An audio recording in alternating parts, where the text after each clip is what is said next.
Hello friends, आपके अपने YouTube channel MIM news bulletin में आपका हार्दिक स्वागत है। इस वीडियो में हम आपको बताएंगे कि बिहार में 7वें चरण की शिक्षक बहाली जो मार्च अप्रैल महीने में प्रस्तावित है, यानी कि जो मार्च या अप्रैल 2022 में स्टार्ट होने वाली है, जिसका नोटिफिकेशन आने वाला है, उससे पहले क्या बिहार TET 2022 की परीक्षा कंडक्ट करवाई जाएगी? क्योंकि अक्सर आप लोग कमेंट सेक्शन में यह प्रश्न पूछ रहे हैं, बहुत दुविधा में है। और दूसरा हमारा जो चर्चा का विषय होगा, इन्फॉर्मेशन देने का जो दूसरा टॉपिक है, वह है कि जो नियमावली है 2020, क्या उसी के तहत 7वें चरण की बहाली की जाएगी या फिर नियमावली में संशोधन 7वें चरण की बहाली से पहले किया जाएगा। तो इन दोनों ही टॉपिक्स पर हम इन्फॉर्मेशन आपको देने वाले हैं। साथ में जो छठे चरण की लेटेस्ट अपडेट्स है उसकी तरफ भी आपको लेकर चलेंगे। तो वीडियो में आप एंड तक बने रहें और चैनल पर अगर पहली बार आए होंगे तो सब्सक्राइब ज़रूर कर लें, क्योंकि इसी तरह हर पल की अपडेट शिक्षक बहाली की MIM न्यूज़ बुलेटिन के माध्यम से हम आप तक पहुंचाने का प्रयास करते रहते हैं। कल हमने आपको बताया था कि जो DLED की कॉपी जांच और रिजल्ट के लिए शिक्षा विभाग के प्रधान सचिव जो हैं संजय कुमार, उन्होंने बिहार विद्यालय परीक्षा समिति के अध्यक्ष को एक पत्र लिखा है।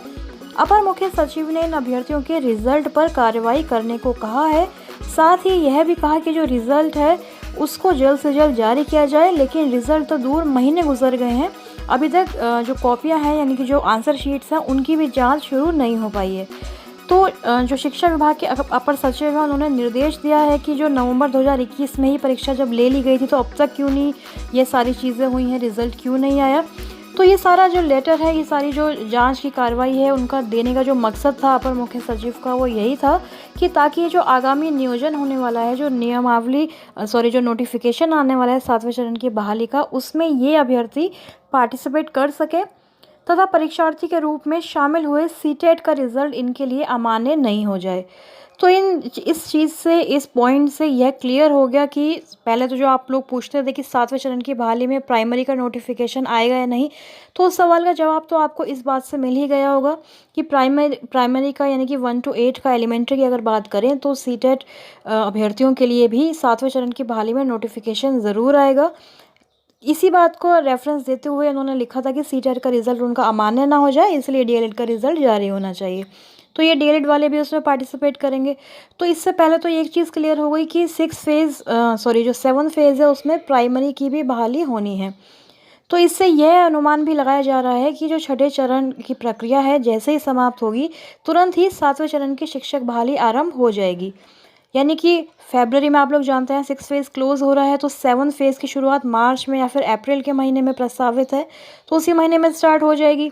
अब बात रही बिहार TET की परीक्षा की, तो बिहार TET साल 2017 में कंडक्ट हुआ था बिहार में, और उसी की जो बहाली है वो 6 फेज़ में चल रही है। 2019 में यह बहाली प्रक्रिया स्टार्ट हुई थी 6 फेज़ की, और आप देख रहे हैं कि अभी तक 2022 में यह पूरी नहीं हो पाई है। तो पास्ट में अगर आप देखेंगे तो यही इतिहास रहा है बिहार का कि जब भी कोई फेज़ आता है शिक्षक बहाली का, तो उससे पहले बिहार सरकार बिहार TET या फिर STET कंडक्ट करती है, ताकि उन्हें एलिजिबल कैंडिडेट्स मिल सके बहाली प्रक्रिया में शामिल होने के लिए। लेकिन इस बार सवाल यही बनता है कि जब संजय कुमार ने ये स्पष्ट कह दिया है कि तुरंत बाद ही 7वें चरण की जो बहाली है वह स्टार्ट होने वाली है। आज के अखबारों में भी अगर आप देखें तो इस खबर को ही प्रकाशित किया गया है कि छठे चरण के तुरंत बाद यानी कि इमीडिएट बाद ही 7th फेज़ की प्रारंभिक शिक्षक नियुक्ति स्टार्ट होने वाली है। ऐसा अपर मुख्य सचिव संजय कुमार ने अपने लिखे गए एक लेटर से स्पष्ट कर दिया है, क्योंकि उन्होंने यथाशीघ्र जो है रिजल्ट निर्गत करने पर विचार करने को कहा है BSEB को। तो इसमें पत्र में जो कि ये भी कहा गया है कि रिजल्ट में विलम्ब होने से कहीं परीक्षार्थियों का CTET का परिणाम अमान्य ना हो जाए। तो इसका मतलब यह है कि 6 फेज़ के तुरंत बाद ही 7वें चरण की जो नियुक्ति है, प्रक्रिया है, वह स्टार्ट हो जाएगी। तो क्या इस दौरान बिहार TET एग्ज़ाम कंडक्ट करना बिहार सरकार के लिए पॉसिबल है, या फिर सरकार को एक और एक्सक्यूज़, एक और बहाना मिलने वाला है 7वें चरण की बहाली को थोड़ा आगे डिले करने का? क्योंकि अगर वे बिहार TET की परीक्षा को कंडक्ट करते हैं तो बहुत सारे अभ्यर्थी तो इसमें ज़रूर पास होंगे, शामिल भी हो जाएंगे, लेकिन जो बहाली का एक जो टाइम है वो और आगे डिले होता जाएगा, और ऐसा तो शिक्षक अभ्यर्थी बिल्कुल भी नहीं चाहते हैं। और रही बात 6 फेज़ की, तो आप लोग देख ही रहे हैं कि 94,000 सीटों में से आधी सीटें भी नहीं भर पाएंगी, यानी कि जो आधे कैंडिडेट्स हैं बिहार TET 2017 वाले, उनका भी चयन नहीं हो पाएगा। तो वो सारे अभ्यर्थी जो वंचित रह गए हैं 6 फेज़ से, वह सभी 7 फेज़ की बहाली में आराम से हिस्सा ले सकते हैं। साथ ही जो सीटेट अभ्यर्थी हैं वह भी शामिल होंगे। लेकिन अगर बिहार सरकार यह सोचती है कि उसके पास अभ्यर्थी नहीं है 1 to 8 के लिए और सीटों की संख्या बहुत ज़्यादा खाली रह गई है और आगे भी कैलकुलेट करेंगे तो बहुत ज़्यादा संख्या प्राप्त होने वाली है अभ्यर्थियों की, तो हो सकता है कि बिहार सरकार BTET यानी कि बिहार टीचर एलिजिबिलिटी टेस्ट जो है उसको 1 to 8 के लिए कंडक्ट कर सकती है। तो ये पॉसिबिलिटी है, ऐसा नहीं हम कह रहे कि बिल्कुल ही एग्ज़ाम कंडक्ट होने वाला है। ये एक पॉसिबिलिटी हो सकती है, अगर सरकार चाहे तो कंसिडर कर सकती है। जल्द से जल्द उसका विज्ञापन निकाल के जो भी है अप्रैल में कभी भी जो है परीक्षा का आयोजन किया जा सकता है। अप्रैल मई में, पहले जुलाई में किया गया था। तो हो सकता है कि अगर इस बार भी ऐसा सरकार चाहती है, अभ्यर्थियों को कलेक्ट करना चाहती है, तो ये परीक्षा का आयोजन सरकार कर सकती है 1 to 8 के लिए। रही बात सीनियर सेकेंडरी की और सेकेंडरी की, तो उसमें तो आप लोग जानते हैं कि STET के जो उम्मीदवार हैं सरकार के पास पर्याप्त मात्रा में है। और सर्टिफिकेट की जो बात है उसमें भी आप लोग जानते हैं कि यही चक्कर है कि क्वालिफाइड, मेरिट, नॉट मेरिट क्या मेंशन होगा। तो ये सारी चीज़ें अभी चल रही हैं STET मामले में। तो इसी चीज़ का जो एक सॉल्यूशन हो सकता है वह ये हो सकता है कि जो सरकार STET जो मेरिट वाले अभ्यर्थी हैं उनको वेटेज दे सकती है। यानी कि जो नियमावली बनाई गई है साल 2020 की, जिसकी हमने आपको पूरी जानकारी भी दी थी सेंट्रलाइज बहाली वाली वीडियो में, तो हो सकता है कि सरकार उस नियमावली में थोड़ा बहुत संशोधन कर सकती है। ऑनलाइन प्रक्रिया करने के लिए कोई वेब पोर्टल का निर्माण किया जा सकता है। तो हो सकता है कि जो मेरिट लिस्ट वाले अभ्यर्थी हैं उनके साथ अन्याय ना हो, नाइंसाफ़ी ना हो, तो उनको वेटेज दी जा सकती है 5 नंबर की, 6 नंबर की, वो सरकार के ऊपर डिपेंड करता है। तो इस तरह का संशोधन नियमावली में अगर किया जाता है तो काफ़ी अच्छा रहेगा, क्योंकि जो पुरानी नियमावली आप देख रहे हैं 6 फेज़ में जो चल रही है, जिस हिसाब से कार्रवाई हो रही है, उसमें तो बहुत ही लंबा टाइम लगता है, नियोजन प्रक्रिया से गुजरना पड़ता है। अप्लाई करने में ही महीनों साल गुजर जाते हैं अभ्यर्थियों के। तो अगर नियमावली को थोड़ा सा अमेंड करके सरकार पॉजिटिव वे में अभ्यर्थियों के लिए कार्य करना चाहती है तो कर सकती है। आज सोशल मीडिया में लगातार एक और जो पुरानी न्यूज़पेपर कटिंग थी वह भी वायरल हो रही थी, जिसमें यह लिखा था कि 7वें चरण से शिक्षकों की बहाली के लिए एक नया रिक्रूटमेंट बोर्ड बनाया जाएगा और पंचायत प्रखंड स्तर पर किसी भी प्रतिनिधि की कोई भूमिका नहीं होगी इत्यादि। तो वह पुरानी न्यूज़पेपर कटिंग है। अक्टूबर महीने की जो एक बयान था संजय कुमार का, उसकी जो न्यूज़पेपर कटिंग है आज पूरे सोशल मीडिया में वही चल रही है, वायरल हो रही है वह इमेज। तो इसलिए इन सब चीज़ों पे ध्यान नहीं देना है, सिर्फ हमें यही कोशिश करनी है कि नियमावली में ही थोड़ा बहुत चेंज करके सरकार उसको संशोधित कर ले, जो कि बहुत ही आसान है। जैसा कि आपने देखा था प्रधान शिक्षकों की बहाली के लिए भी सरकार ने नियमावली बनाई है, फिर लाइब्रेरियन की बहाली के लिए भी। तो इस तरह से संशोधन करना सरकार के लिए कोई बड़ी बात नहीं है। तो नियमावली में संशोधन करके सरकार थोड़ा बहुत चेंजेस करके आगे 7th फेज़ में उस नियमावली को यूज़ अप कर सकती है। 6 फेज़ की जो काउंसलिंग है वह भी चल रही है, लेकिन भागलपुर ज़िले से एक खबर है, आपको दिखाते हैं कि सभी स्कूलों को अब भी नहीं मिल पाएंगे शिक्षक।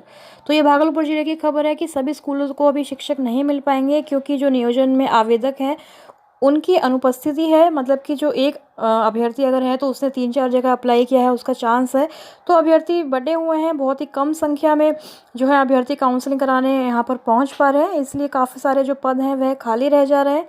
प्रधान सचिव संजय कुमार का स्टेटमेंट भी यहाँ पर लिखा है, दूसरी जगह नियोजन में चयनित हो जाने के कारण कई पदों पर काउंसलिंग के लिए आवेदक नहीं आ सके हैं। यानी कि पहले ही जिसका नियोजन अगर हो चुका है या फिर कहीं और उसका चयन हो गया है तो वह दूसरी जगह कैसे जाएगा काउंसलिंग के लिए। इसलिए इसमें से ज़्यादातर महिलाओं की सीट है। अब इन खाली पदों पर अगले नियोजन प्रक्रिया के विभाग के निर्देशानुसार काउंसलिंग कराई जाएगी।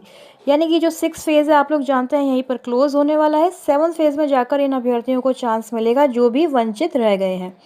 तो इसलिए उम्मीद यही है कि 7th फेज़ जल्द से जल्द स्टार्ट हो जाए, और अगर सरकार को बिहार TET कंडक्ट करना है 2022 में तो उसका भी सरकार जल्द से जल्द जो है एक तरह से खुलासा कर दे, बता दे अभ्यर्थियों को कब क्या होना है, पूरी तैयारी कर ले।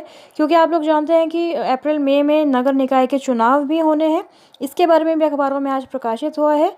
तैयारी पूरी कभी भी हो सकती है। विधान परिषद चुनाव की घोषणा, तो देखिए विधान परिषद के जो चुनाव होने हैं वह जल्द से जल्द कराए जा रहे हैं। अप्रैल मई में नगर निकाय चुनाव को देखते हुए मार्च तक ही संपन्न होंगे विधान परिषद के चुनाव। पंचायती राज संस्थाओं के 1,32,000 मतदाता होंगे शामिल। तो देखिए यहाँ पर विधान परिषद के जो चुनाव हैं 24 यानी कि मार्च के महीने में ही संपन्न करने की बात हो रही है, क्योंकि अप्रैल मई में इनके नगर निकाय के चुनाव हैं। तो अप्रैल में 7th फेज़ का नोटिफिकेशन है, फिर उसके साथ बिहार TET की भी बात हो रही है, साथ में चुनाव की भी बात चल रही है। तो देखते हैं कि पहले कौन सी चीज़ होती है।